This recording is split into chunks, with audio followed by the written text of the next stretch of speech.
आज इस वीडियो में हम इलेक्ट्रिक चार्ज का पार्ट सेकंड देखेंगे और इस पार्ट में आपको पहले पार्ट का कुछ एमसीक्यू क्वेश्चंस बताए गए हैं और इस एमसीक्यू क्वेश्चंस जो हैं आपके ये कई कॉम्पिटिटिव एग्जाम क्वेश्चन इस तरीके से पूछे गए हैं और तो कई तो एचटीज क्वेश्चंस मिले हैं आपको। मेरा ये 5 क्वेश्चंस एमसीक्यू लिए हुए हैं और इसके लेने की वजह यह है कि जो कैंडिडेट मेरा इस चैनल को देख रहे हैं और लगातार मुझसे जुड़े हुए हैं वह कैंडिडेट इन 5 क्वेश्चनों को इजीली सॉल्व कर पाएंगे।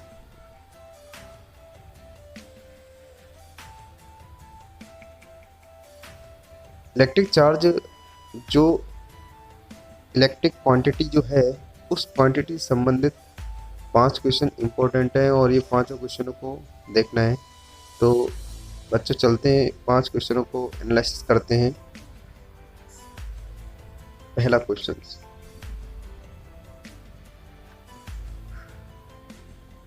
एवोनेट की छड़ को फर से रगड़ने पर एवोनेट की छड़ ऋणावेश से हो जाती है, उचित कारण क्या है? तो जो भी मुझसे जुड़े हुए हैं और पिछले बैक वीडियो को देख रहे हैं तो वो आसानी से इसका सवाल का जवाब दे पाएंगे। तो इसमें 4 ऑप्शन है और 4 ऑप्शन में से राइट आंसर होने वाला है आपका ए। फर्मी इलेक्ट्रॉन एवोनेट की अपेक्षा अधिक दृढ़ता से बंधे होते हैं। बी, फर्मी इलेक्ट्रॉन एवोनेट की अपेक्षा कम दृढ़ता से बंधे होते हैं, दृढ़ता की मजबूती से।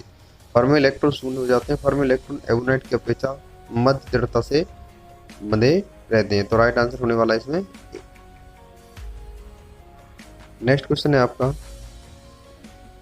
7 बेस n की पावर 40। तो यहाँ पर जो नाइट्रोजन है उस नाइट्रोजन का बेस 7 है और उसका जो पावर है वो पावर है इसकी 40।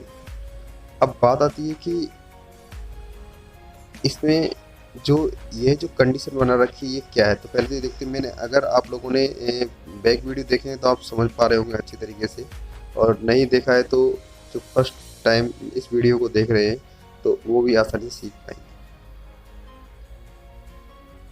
ये जो मैंने यहाँ एक सिंबल्स इस तरीके से बनाया है, ये एटम जो सिंबल है और इस एटम सिंबल में ये यहाँ पर जेड जो है आप लोगों का, यह जेड जो होता है परमाणु संख्या को रिप्रेजेंट करता है और ए यहाँ पर परमाणु मास को, ये मास को रिप्रेजेंट करता है और ये एटम नंबर को, तो ये परमाणु संख्या को रिप्रेजेंट करता है।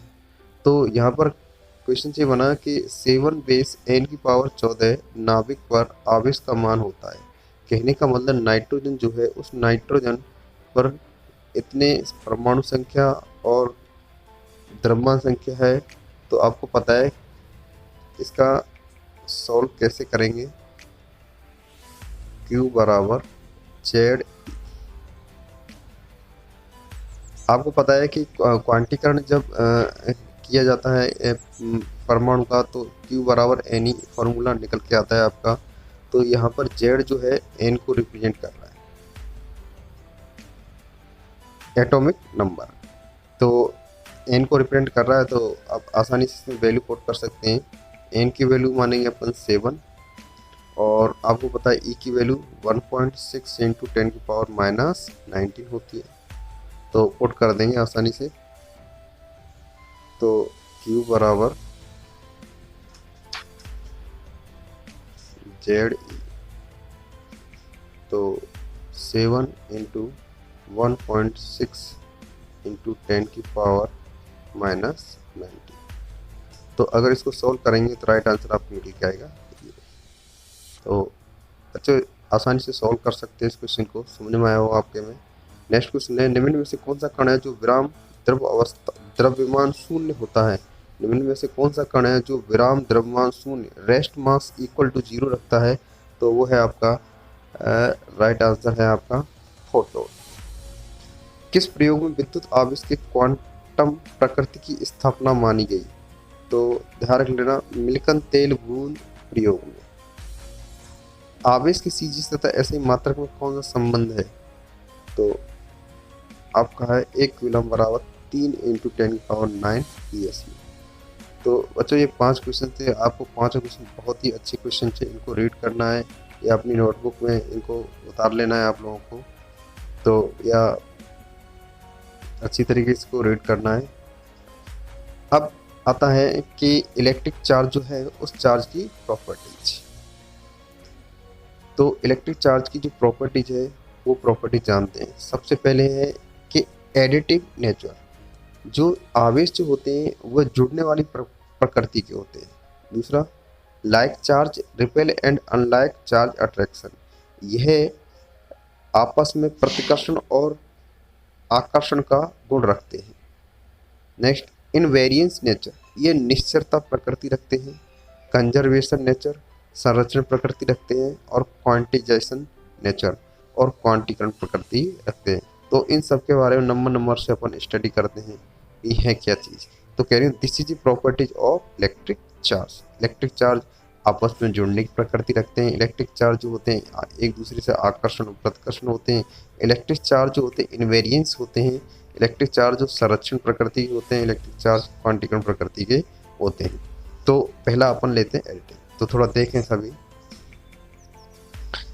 चार्ज को ऐड कर सकते हैं। जैसे कि मैंने माना कि कोई 15 कूलम चार्ज है और वह 15 कूलम चार्ज कोई स्पेयर में, उस स्पेयर में 2 कूलम चार्ज आ रहे हैं और इसमें से 2 कूलम चार्ज बाहर निकल गए और 2 कूलम चार्ज नेगेटिव इसके अंदर आ रहे हैं। तो टोटल कूलम चार्ज कितना होगा? कहने का मतलब है चार्ज जो होते हैं ऐड करते हैं 1। तो देखें सभी, तो 15 वैल्यू रखा और प्लस 1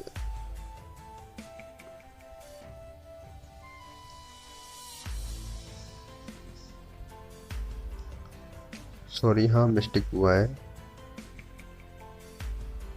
यहाँ 2 होगा ये। तो 15 प्लस 2 माइनस 2 माइनस 2। तो जो 15 चार्ज था, 15 चार्ज में इसमें 2 चार्ज अंदर की ओर आ रहे हैं तो ऐड होंगे। और उसके बाद देखो कि -2 चार्ज इसके अंदर आ रहे हैं तो वो ऐड होगा, तो -2 लिख दिया अपन ने। और उसके बाद 2 चार्ज क्या हो रहे हैं? बाहर जा रहे हैं, तो ये हो गया। तो टोटल इसको किया तो 15 15 और 2 के तो 17 17 माइनस 4, तो 13 के अप्रोक्स इसकी वैल्यू निकल के आएगी। हाँ 13 वैल्यू आएगी। सिर्फ आप लोगों को यहाँ इसकी जगह 2 कर लेना है बस, और राइट आंसर है इसका 30। आवेश आकर्षण और प्रतिकर्षण को रखते हैं। मैं बेसिकली समझा चुका हूँ। अगर अनइक्वल असमान चार्ज हो तो अट्रैक्शन होगा, समान हो तो रिपेल करेंगे। रिपेल का मतलब एक दूसरे को प्रतिकर्षित करेंगे, धक्का देंगे।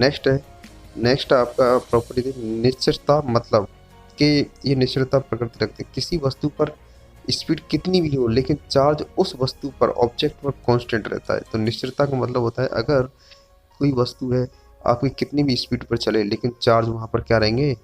बिल्कुल स्थिर रहेंगे, कांस्टेंट रहेंगे।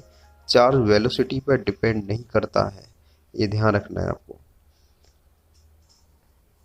किसी कण के चार्ज Q तथा इसके द्रव्यमान m का रेशो Q/m कण का विशिष्ट आवेश कहलाता है। कई बार क्वेश्चन आता है विशिष्ट आवेश की फॉर्म कौन सी होगी, तो यहाँ ध्यान रख लेना है।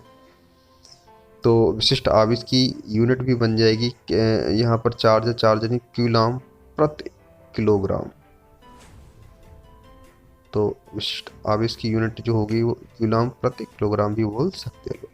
नेक्स्ट, विशिष्ट आवेश जो है, विशिष्ट आवेश के वेलोसिटी पर डिपेंड। विशिष्ट आवेश जो होता है एक वेग पर निर्भर करता है, और ज़्यादा वेग जो होता है वह वेग लाइट या लाइट वेलोसिटी के वेग पर घट जाता है। तो ध्यान रखना है आपको। नेक्स्ट, किसी आइसोलेटेड बॉडी पर, कोई पृथक बॉडी पर टोटल चार्ज हमेशा संरक्षित रहता है और किसी भी प्रोसेस में इंटरेक्शन के संपन्न होने पर भी चेंज नहीं होता। कहने का अर्थ है कि चार्ज ना तो उत्पन्न किया जा सकता ना नष्ट किया जा सकता, केवल ट्रांसफर किया जा सकता। ध्यान रख लेना, चार्ज को ट्रांसफर किया जा सकता, ना उत्पन्न किया जा सकता, ना नष्ट किया जा सकता। अर्थात ये आवेश संरक्षण पर आधारित है ये व्यक्ति। तो इसको समझने के लिए मैंने बताया कि यहाँ पर ये देखें, एक कांच की छड़ और एक रेशम का कपड़ा ले लिया मैंने, लिखा है मैंने। जब कांच को रेशम कपड़े पर रगड़ा जाता, रबिक किया जाता है तो कांच छड़ पर धनावेश, रेशम कपड़ा पर ऋणावेश आ जाता है। इसका मतलब कांच के कांच ने रेशम पर इलेक्ट्रॉन का ट्रांसफर कर दिया। अब जितना कांच धनावेश रखता है उतना ही रेशम कण ऋणावेश रखता है। तो जैसे लेट अस मैंने माना कि भाई कांच पर आवेश +4 क्यू आवेश और रेशम के कपड़ा पर -4 क्यू आवेश, और क्यू नेट कितना होगा, तो जो टोटल जोड़ेंगे तो वैल्यू कितनी आएगी, 0 आएगी। आएगी नहीं आएगी, भाई वैल्यू 0 आने वाली है। तो कहने का मतलब किसी वस्तु पर जो आवेश की वैल्यू होगी वो नेट कितनी होगी, 0 होगी। फिर मैंने यहाँ थोड़ा सा बताया, जब इलेक्ट्रॉन और इसका एंटी पार्टिकल, जब इलेक्ट्रॉन का विपरीत कण जो होता है पॉजिट्रॉन, आपस में टकराते परस्पर विनाश कर इलेक्ट्रोमैग्नेटिक रेडिएशन जनरेट करते हैं, इलेक्ट्रो विद्युत चुंबकीय विकिरण का उत्पादन करते हैं जो आवेश रहित होते हैं और आवेश संरक्षण फॉलो करते हैं। तो कई बार क्वेश्चन इस तरीके से आ जाए कि जब इलेक्ट्रॉन पॉजिट्रॉन आपस में टकराते हैं, एक दूसरे विनाश करते हैं, इलेक्ट्रोमैग्नेटिक रेडिएशन निर्माण करते हैं, तो किस नियम का पालन करते हैं, तो आवेश संरक्षण नियम का पालन करते हैं। नेक्स्ट क्वेश्चन, आवेश संरक्षण नियम किरचॉफ का प्रथम नियम पालन करता है। ये भी क्वेश्चन आपका कई बार रिपीट होता है। किरचॉफ प्रथम नियम, किरचॉफ धारा का नियम जो होता है आवेश संरक्षण नियम पर आधारित होता है। नेक्स्ट, रेडियोधर्मी क्षय और नाभिकीय अभिक्रियाओं में भी आवेश संरक्षण लागू होता है। आवेश संरक्षण नियम बेंजामिन फ्रैंकलिन ने तैयार किया था। तो क्वेश्चन यहाँ से बन जाता है, आवेश संरक्षण किसने तैयार किया था। अब एक छोटा सा क्वेश्चन है और बहुत अच्छा है, इससे रिलेटेड कॉम्पिटिटिव एग्जाम न्यूमेरिकल पूछे जाते हैं, और नेक्स्ट वीडियो में जब बनाऊंगा तो इस सब रिलेटेड क्वेश्चंस आपको लेके आऊँगा। तो देखना है आपको, ये आपके आवेश की लास्ट प्रॉपर्टी, आवेश का क्वांटीकरण। क्वांटीकरण क्या होता है, जब चार्ज इंटीजर नंबर में ट्रांसफर होते हों तो उसे क्वांटिजेशन ऑफ चार्ज कहते हैं। इंटीजर का मतलब होता है पूर्ण संख्या के, जब आवेश जो होते हैं पूर्ण संख्या के रूप में ट्रांसफर होते हों तो उसे क्वांटिजेशन ऑफ चार्ज कहा जाता है, अर्थात आवेश का क्वांटीकरण कहा जाता है। इसको आवेश का क्वांटीकरण जो होता है Q बराबर ±n होता है, n बराबर नंबर ऑफ बोल सकते हैं इलेक्ट्रॉन की संख्या, और E जो होता है 1.6 × 10⁻⁹। तो E जो होगा 1E 2E 3E 4E 5E 6E 7E 8E इस तरीके से चलेगा, जबकि जो आवेश का क्वांटीकरण इस तरीके से फॉर्म में नहीं होगा। तो ध्यान रखना है आपको, आवेश का क्वांटीकरण इस फॉर्म में भी नहीं होगा, इस फॉर्म में भी नहीं होगा, इस फॉर्म में हमेशा चलेगा जो इंटीजर मल्टीपल, तो क्वांटीकरण कहलाएगा। तो गाइज मेरा वीडियो आपको पसंद आया होगा, वीडियो को अच्छी तरीके से देखें, और मैं रियल बता रहा हूँ, अगर आप वीडियो को अच्छी तरीके देखोगे तो आप बहुत कुछ सीखोगे और साथ साथ में आपकी नॉलेज इम्प्रूव होगी।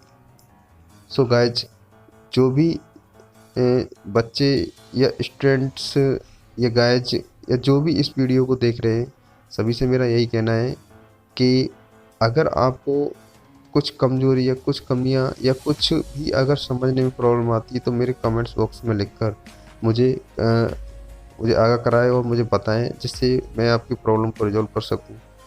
तो so guys, thanks for watching, मिलते हैं नेक्स्ट वीडियो में।